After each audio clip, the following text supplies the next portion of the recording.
Sejam muito bem-vindos ao canal Centro Espírita Jesus de Nazaré. Hoje nós estudaremos o Evangelho segundo o Espiritismo, no capítulo 12. Amai os vossos inimigos. Nos itens 5 e 6, os inimigos desencarnados. Item 5.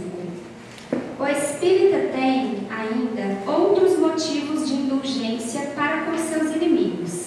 Ele sabe, primeiro, que a maldade não é o estado permanente dos homens, que ela se deve a uma imperfeição momentânea, e que do mesmo modo que uma criança se corrige dos seus defeitos, o homem mau reconhecerá um dia seus erros e se tornará bom. Sabe ainda que a morte não o livra, senão da presença material de seu inimigo, mas que este pode persegui-lo com o seu ódio, mesmo depois de ter deixado a terra, que assim a vingança falha no seu objetivo, e que ao contrário, tem por efeito produzir uma irritação maior e que pode continuar de uma existência a outra. Cabe ao Espiritismo provar, pela experiência e a lei que rege as relações do mundo visível e do mundo invisível, que a expressão apagar o ódio com o sangue é radicalmente falsa.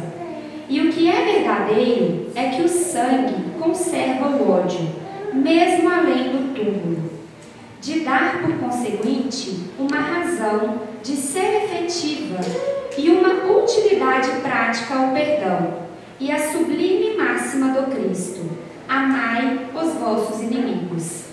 Não há coração tão perverso que não seja tocado de bons procedimentos, mesmo inconscientemente. Pelos bons procedimentos, tira-se pelo menos um amigo, antes e depois da sua morte. Para maus procedimentos, ele se irrita, e é então que ele próprio serve de instrumento à justiça de Deus para punir aquele que não perdoou. Item 6. Pode-se, pois, ter inimigos entre os encarnados e entre os desencarnados. Os inimigos do mundo invisível manifestam sua malevolência pelas obsessões e pelas subjugações, das quais tantas pessoas são alvo, e que são uma variedade das provas da vida. Essas provas, como as outras, ajudam ao adiantamento e devem ser aceitas com resignação. E como consequência da natureza inferior do globo terrestre, se não houvesse homens maus na terra, não haveriam espíritos maus ao redor dela. Se, pois, deve-se ter indulgência e benevolência para com os inimigos encarnados, e devemos ter igualmente para aqueles que estão desencarnados. Outrora, sacrificavam-se vítimas sangrentas para apaziguar os deuses infernais, que não eram outros senão os espíritos maus. Aos deuses infernais sucederam os demônios, que são a mesma coisa.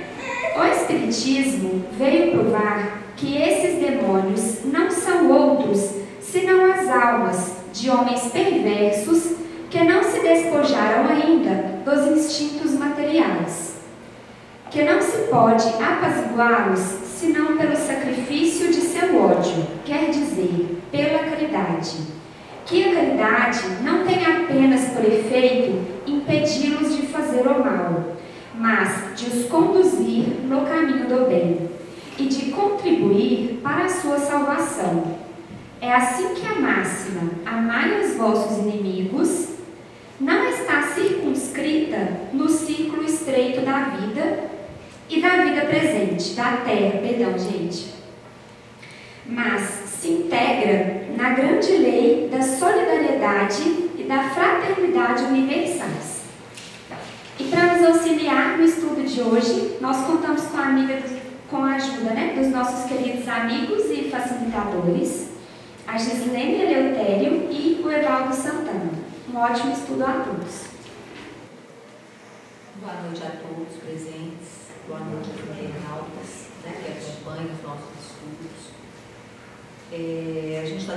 sequência ao estudo do Evangelho segundo o Espiritismo. A gente está no capítulo hoje, né, no capítulo 12. Eu trabalhei com vocês há 15 dias atrás, a gente trabalhou um pedacinho, né, da caridade para com os inimigos, e o tema hoje é bem semelhante ao que a gente já vinha trabalhando em estudos anteriores. Para a gente falar do capítulo 12, eu queria resgatar um pouquinho do capítulo 11, que o capítulo 11 é amar o próximo como a si mesmo. Né? Essa é a máxima de Jesus, é o maior mandamento. E o pressuposto é: faça ao outro o que gostaria que fizesse a você. Trate o outro como você gostaria que fosse tratado. Eu faria como, né, um questionamento que a gente tem que fazer o tempo todo. A forma que eu trato o outro é a forma que eu gostaria que eu fosse tratada? O afeto que eu me disponho a oferecer, a dar, é o mesmo afeto que eu gostaria de receber? Né? A gente sempre tem que fazer a análise inversa, recíproca, né? O que eu quero do outro e o que eu posso oferecer para o outro. A gente tem sempre a tendência, né, a exigir muito mais do outro do que da gente mesmo. Então, o capítulo 10, ou o capítulo 11, desculpa, ele resgata exatamente, por isso que eu estou resgatando ele, amar ao próximo como a si mesmo. Ele fala do maior mandamento. E uma palavra que a gente tem que trabalhar, o que é próximo, né? Amar ao próximo como a si mesmo. Que próximo é esse? Né? É a minha família, é meu filho, é meu colega de trabalho, é meu vizinho. Que próximo é esse? Né? Nós sabemos que o ser humano é um ser sociável e a gente tem relações afetivas em inúmeras esferas, seja nas esferas da família, seja na esfera da comunidade, né? Mas que próximo é esse que Jesus quis, né? Quando ele fala de amar ao próximo? A primeira pergunta que a gente tem que fazer é essa, porque o texto, tanto do capítulo 11 quanto do 12, ele vai nos cobrando cada vez mais um amor mais profundo, um amor mais maduro. Porque amar o próximo, bem próximo, amar meu filho, é muito fácil, é um amor incondicional. Amar as pessoas que me tratam bem, amar aquelas pessoas que pensam exatamente como eu, que têm os mesmos princípios, os mesmos valores, não é? É muito fácil. Só que a gente viu no estudo passado que como é que é amar o criminoso? Como é que é amar aquele que é assassino? Aquele que rouba, aquele que é cruel, aquele que é perverso? Qual a dimensão da nossa capacidade de amar aquele que é tão diferente da gente? Não é? E como nós somos seres sociáveis e nós temos muita dificuldade de amar aquilo que é diferente, aquele que pensa e que se comporta diferente da gente, né? Nós, enquanto sociedade, a gente tem historicamente uma dificuldade muito grande de amar aquele que é diferente. Por isso que a gente segregou os cancerianos, lembra dos leprosos? Né? Quem que amava os leprosos na época? Eles foram retirados da sociedade, por quê? Porque eles eram diferentes, eram próximos, muito diferente de nós. Então ele tem que ficar longe. Depois foram os doentes mentais, né? Barbacena, tem que ficar lá, porque ele é muito diferente. Então amar esse que é tão diferente de nós é muito difícil. Então quanto mais longe, melhor. Em menor grau, a gente continua fazendo isso, né? Quando a gente tem dificuldade de olhar com afeto aquele drogado que está na rua, aquele drogado que nos aborda na rua pedindo determinadas coisas. A gente tem dificuldade de olhar com afeto aquelas pessoas que nos tratam mal, né? Como a gente tem na sociedade. Então, quando Jesus nos convida a amar ao próximo, a primeira pergunta que a gente tem que fazer: qual a dimensão desse próximo? Quem é esse próximo que ele me convida a amar? Né? Porque a gente sabe que amar incondicionalmente é muito difícil. A gente consegue fazer isso com as pessoas muito queridas da gente. Mas aí cobra, né? Ele fala, e o texto nos coloca muito claro no capítulo 11, que o amor, ele é a ferramenta mestra, ele é a ferramenta, a alavanca que vai nos permitir o aperfeiçoamento da humanidade. Nós só vamos ser, de fato, uma família planetária quando a gente conseguir se amar, de fato, né? Mas aí o texto, ele é muito maduro nesse sentido, porque aí a gente pula para o capítulo que nos interessa hoje, que é o 12, que é amai vossos inimigos, que é o texto que eu e o Paulo vamos trabalhar agora, que é pagar o mal com o bem, que é que vocês já viram, quem está acompanhando o estudo, já viu semana passada, né? E hoje a gente vai trabalhar os inimigos desencarnados. Quando a gente fala desse amor incondicional, que é tão difícil para nós, né, é um aprendizado, a gente vai conquistar isso gradativamente. Mas o texto ele deixa muito claro para a gente que eu não tenho que amar aquele que eu considero inimigo. Quando ele fala esse amor, ele fala de um amor diferenciado, não é esse amor que eu vou levar para minha casa, que eu vou conviver diariamente, que eu vou trocar, né, segredos, experiências. Ele fala o seguinte, o texto é muito claro para a gente.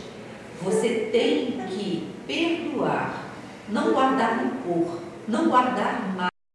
Mas não necessariamente você precisa conviver com aquela pessoa, né? Porque fica parecendo, então, que já que eu tenho que amar indistintivamente, eu tenho que conviver muito com essa pessoa. O texto é muito claro com a gente, né? E ele fala, fica parecendo que eu estou falando isso, né? Mas ele fala exatamente que quando a gente tem essa dificuldade com determinadas pessoas, nós, principalmente enquanto espíritas, nós sabemos que essas dificuldades elas podem ser originadas de vidas passadas, né?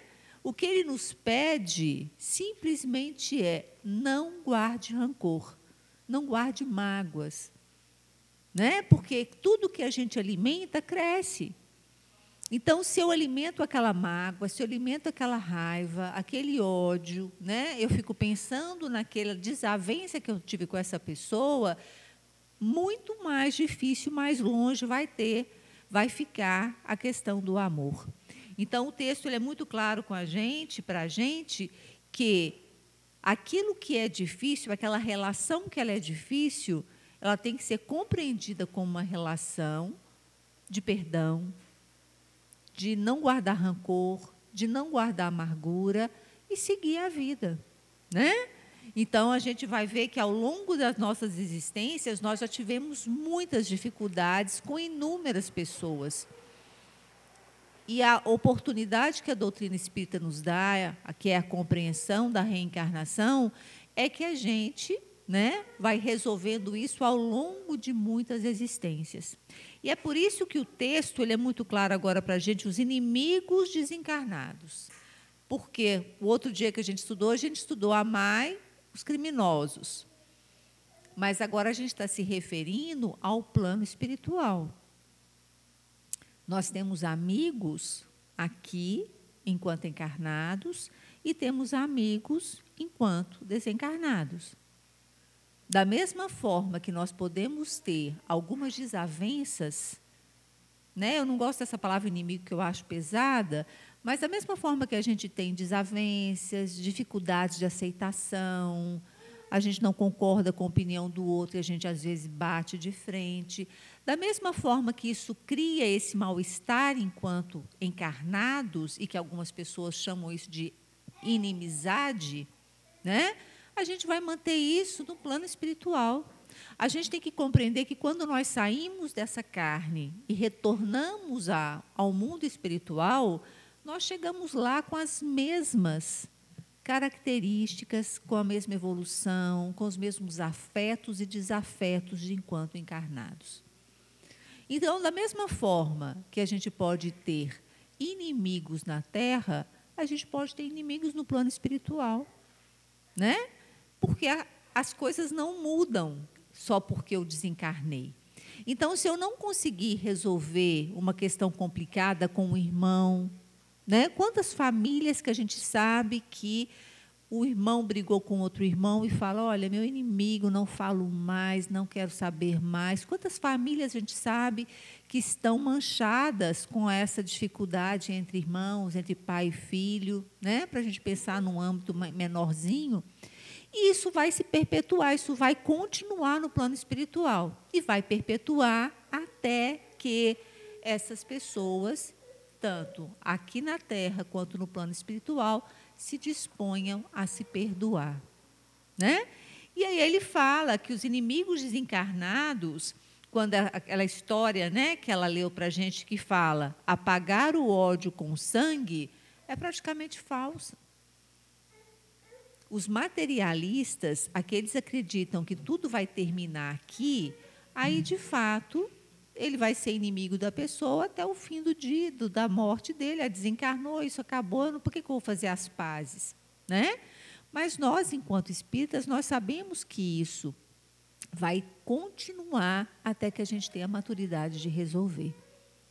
Então, nós somos influenciados, nós sabemos que nós somos muito mais influenciados pelos espíritos do que a gente imagina, e nós sabemos que, se a gente não conseguiu resolver nossas desavenças aqui no plano terrestre, enquanto nós estamos aqui, essas dificuldades vão continuar e a gente pode ter, sim, esses inimigos desencarnados, que, por vezes, podem gerar obsessões, subjugações, né? Até que, de fato, essas pessoas, encarnadas ou desencarnadas, se disponham a resolver essas pendências. Então, quando fala desse amor, é um amor que nos cobra maturidade. É um amor que nos cobra resolver as nossas pendências. E nós temos que entender que, como é um plano contínuo, o que eu não resolver nessa, eu vou resolver numa próxima. Não é assim, Evaldo? Eu vou mandando minhas dívidas para frente.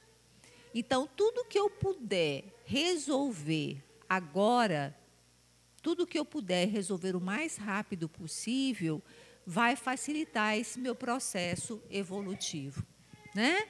Então, nós não temos, quando Jesus nos convida a amar o próximo como a si mesmo, ele não falou em uma existência, em 40 anos, em 20 anos, né? Nós temos todo esse processo longo de reencarnações para que a gente possa, de fato, aprender a vivenciar a fraternidade, a solidariedade, a caridade.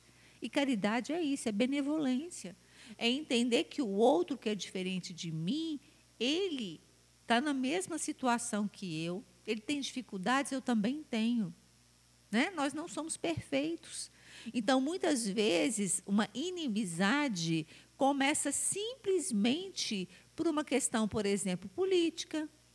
Né? Quantas famílias que a gente está acompanhando hoje no Brasil que ficaram, não falo inimigas, mas indispostas um com o outro em função de política, em função de futebol. Né?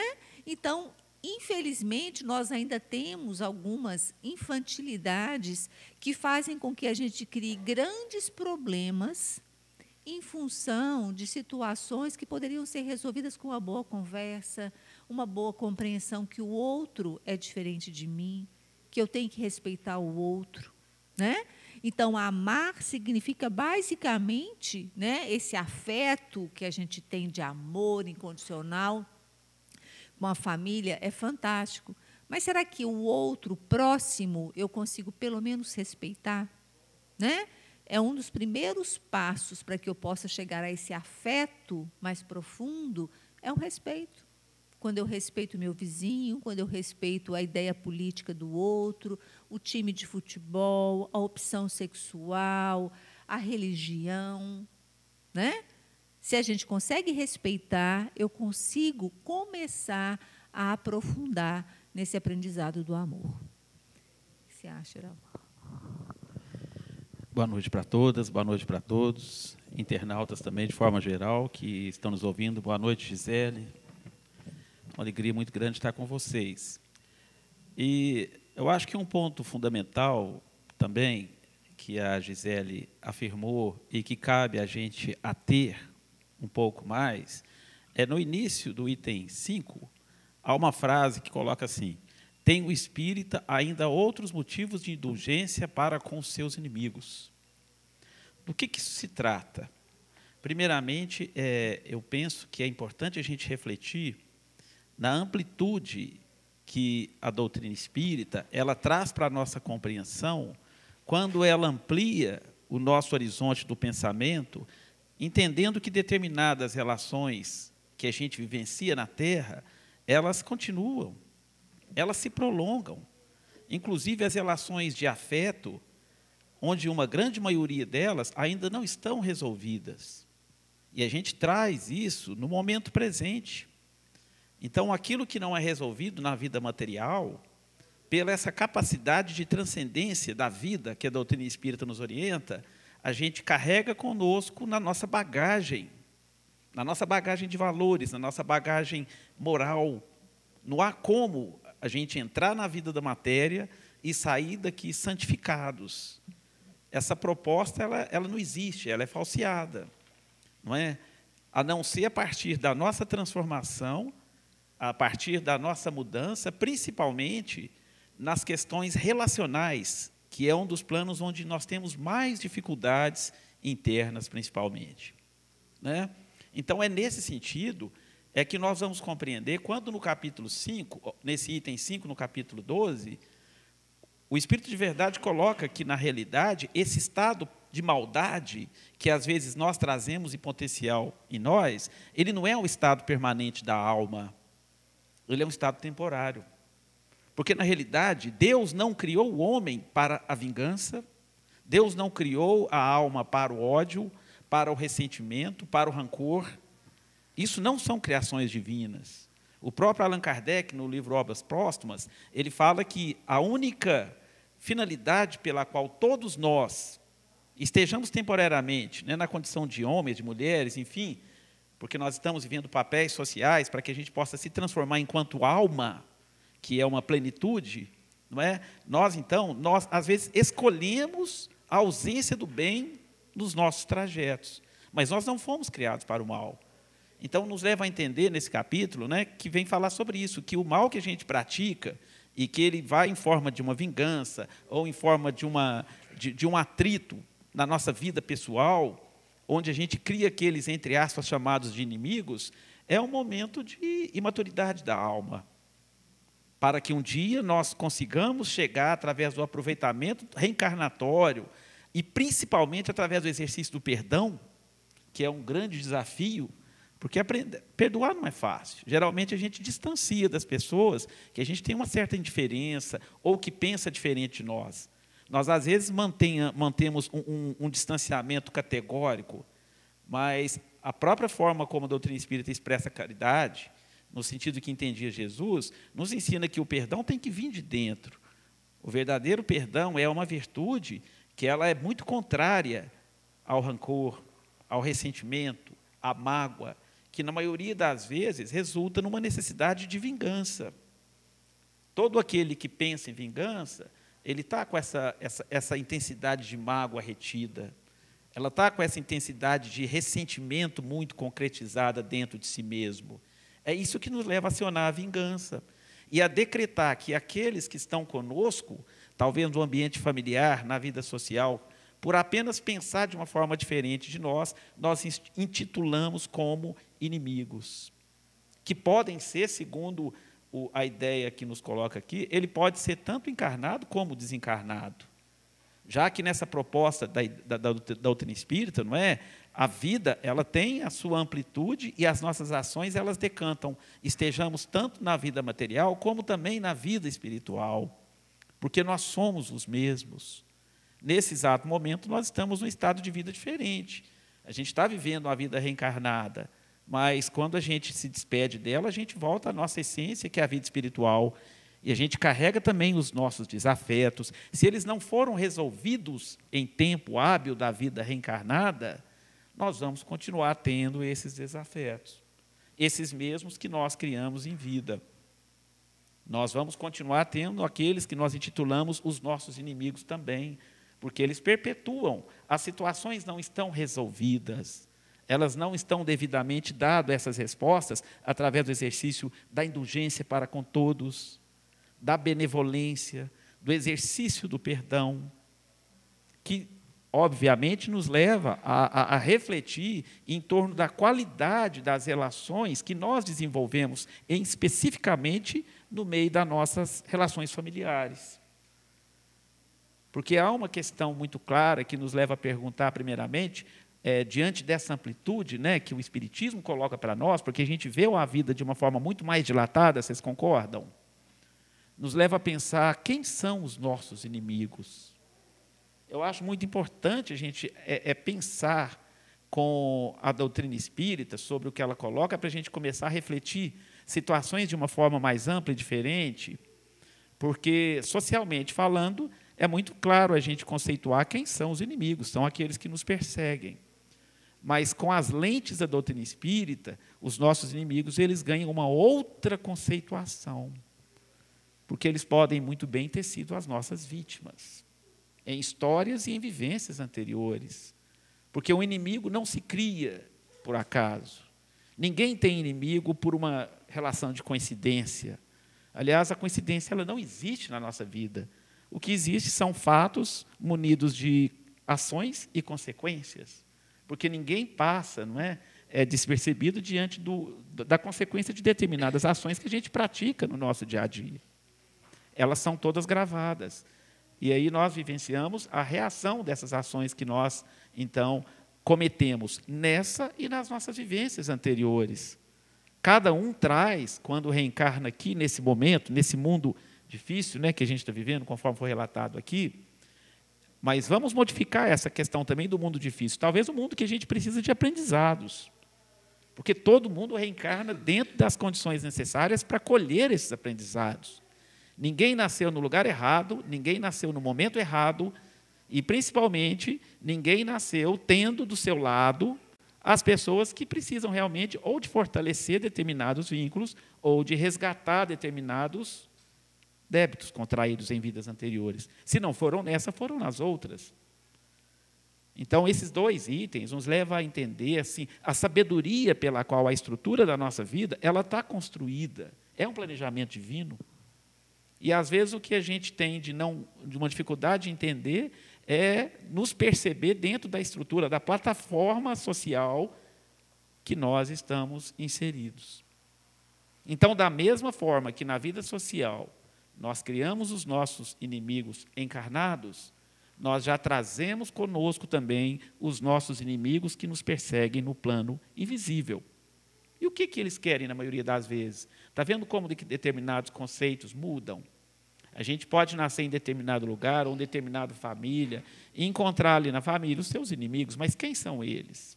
Vamos pensar dentro da ótica espírita, que pede a nossa compreensão, que pede o exercício da lei maior que a nossa irmã colocou aqui. A lei maior que resume ali a evolução de todas as leis humanas e que é de ordem divina, a lei de amor, justiça e caridade. É nela que nós encontramos a explicação para todas as nossas visões equivocadas acerca da nossa vida social. Então, todos nós viemos não para fortalecer desafetos, não para reforçar rancores, não para criar inimigos. Todos nós podemos estar em estágios diferentes, termos gostos diferentes, mas nós viemos para ampliar a necessidade do exercício do amor, em todos os aspectos. E isso seja para os nossos amigos, para os nossos inimigos, seja para os encarnados e também para os desencarnados. Até porque, compreendendo essa plataforma da alma, nós viemos em comunhão de pensamentos e de sentimentos com todos aqueles seres que, nesse momento, não estão conosco na vida reencarnada. Seja por uma relação de afeto, seja por uma relação de desafeto, nós estamos, a todo momento, vivendo uma comunhão de pensamentos para com eles.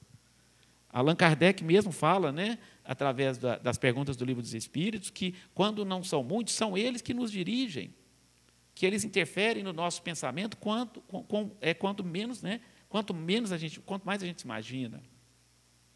Então, dentro dessa ótica transparente, de amplitude, cabe a cada um de nós fazer um esforço maior para vivermos, então, o exercício do perdão, a necessidade da compreensão, a necessidade do estudo para o entendimento de um dos grandes males sociais, chamado de obsessões. O que são as obsessões? É uma patologia, né, profunda, em que grande parte da humanidade, não podemos falar na totalidade, mas grande parte da humanidade se sente na vivência desse fenômeno, aturdida, então, por aqueles que estão do outro lado da vida, manipulando as nossas ações, e que eles querem o quê? Justiça de determinadas ações, que, na verdade, nós lesamos eles em capítulos passados. E uma questão muito interessante que eu penso aqui agora, na medida que a gente compreender quem são os nossos inimigos, é importante a gente entender também quem somos nós. Não é? Quem somos nós? Porque fomos nós que construímos os nossos inimigos. Eles não nascem biologicamente nos odiando ou tentando conseguir justiça com as suas próprias mãos. Vamos tentar entender quem somos nós, porque os nossos atos, geralmente, eles são frutos das nossas próprias imperfeições, assim como também das nossas virtudes. Então, essa é a causa das lesões que nós podemos ter praticado no passado ou no presente, movidos por quais tipos de sentimentos que estão em nós e que fazem com que nós sejamos vítimas deles. É o orgulho, o egoísmo, que são as duas grandes mazelas da sociedade, que estão dentro de cada um de nós, mas não estão no corpo, está na alma, está no nosso caráter ainda, na nossa dificuldade de personalidade. E nós carregamos essas grandes dificuldades nos panoramas da nossa vida social. Aonde nós vamos, uma lei é regra, não é? A gente leva tanto as nossas virtudes como os nossos defeitos. E aí chama para mais uma dessas leis divinas, que é a lei de sociedade. É nela que nós temos a possibilidade de burilarmos as nossas deficiências e fortalecermos as nossas virtudes de caráter. Mas isso começa pela reflexão. Começa pelo esforço da nossa mudança, que ela é individual, porque ninguém pode fazer essa mudança por nós, ela é intransferível. A minha dificuldade relacional, que muitas das vezes me faz criar um inimigo, seja no trânsito, não é?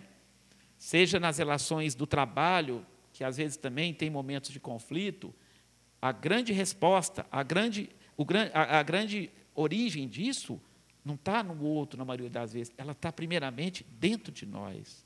É aqui que nós precisamos de começar a modificar para que as nossas relações elas possam ser, então, uma extensão da fraternidade, que o Espírito de Verdade cita aqui.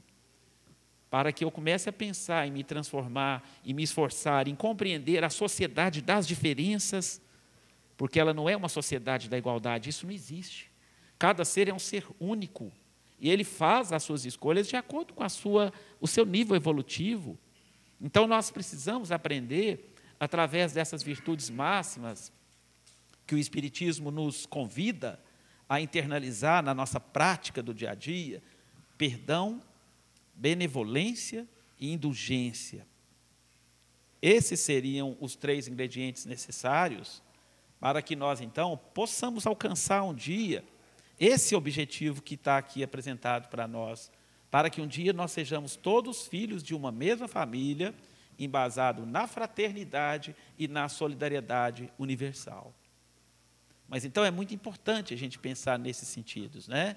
Para que a gente possa ter tanto amigos no plano encarnado e que isso perpetue também no plano desencarnado. E que, dessa forma, através das nossas práticas, das nossas boas ações, do exercício da caridade, da necessidade de começar a trabalhar bons pensamentos, bons sentimentos, a gente possa, então, começar a vivenciar esses resgates, esses reajustes tão necessários com esse outro plano da vida que nós estamos passando a entender melhor o seu funcionamento nessa intermediação que nós vivenciamos emocionalmente com o plano da matéria, porque as interferências do plano espiritual, elas nos modificam emocionalmente aqui no plano encarnado. E se nós não temos esse conhecimento, como é que nós vamos fazer com que essas relações elas se modifiquem? Então, há algo que eu vejo que é fundamental para que a gente possa começar a pensar de uma forma diferente, é compreender a propriedade com que o Espiritismo fala da nossa realidade espiritual e das relações transversais que nós vivenciamos todos os dias em relação com os nossos amigos desencarnados, assim como também aqueles nossos inimigos desencarnados que foram criados por nós. Deus não coloca inimigos na vida da gente aleatoriamente. Se nós temos inimigos que estão do outro lado da vida, eles são produções nossas. Eles são produtos das nossas próprias atitudes, impensadas, inconsequentes, e que agora merecem uma reflexão para uma ação modificada, tendo em vista a necessidade do exercício das pazes, né, do perdão, da compreensão recíproca e da nossa transformação interior, que, na verdade, é um processo, né, pessoal? Porque ninguém se transforma da noite para o dia, mas é importante que haja o primeiro passo. É importante que a gente saia daqui pensando que o conceito que nós estamos começando a entender de inimigos é que eles podem muito bem ter sido as nossas vítimas de situações inconsequentes praticadas por nós mesmos, né? Amai os vossos inimigos. Isso traz um componente mais profundo para a nossa reflexão, para o nosso plano do sentimento, para que a gente se conheça e saiba das dificuldades que nós viemos reencarnar nesse exato momento para transformá-las em virtudes. Nós não estamos falando aqui de anjos, nós estamos falando de seres que nesse momento, nesse estágio da evolução, nós trazemos determinadas eficiências que vieram em prol da resposta bela da reencarnação, porque nós estamos na Terra, transitando através das nossas relações sociais, para poder fazer esse processo de sublimação das nossas dificuldades. Em nome da paz que todos nós sonhamos, em nome da felicidade que todos nós somos convidados e responsáveis por construir esse grande projeto. Só completando um pouquinho o que o Evaldo falou, uma coisa que eu acho extremamente importante, que o texto nos coloca, é que não devemos crer no endurecimento do coração humano. Ele cede ao amor. Porque essa questão que o Evaldo coloca do que é passageiro, né? Essa imperfeição é passageira, a gente espera que isso vá, né? Todos nós estamos caminhando no processo aí da perfeição, então tudo é passageiro. O que a gente então tem que acreditar? Que o outro, aquele que é tão difícil a nós, ele pode mudar. Né? Aquela história que pau que nasce torto vai continuar torto, isso não cabe dentro de uma doutrina espírita, porque o princípio nosso é de uma transformação contínua, constante, diária. Né?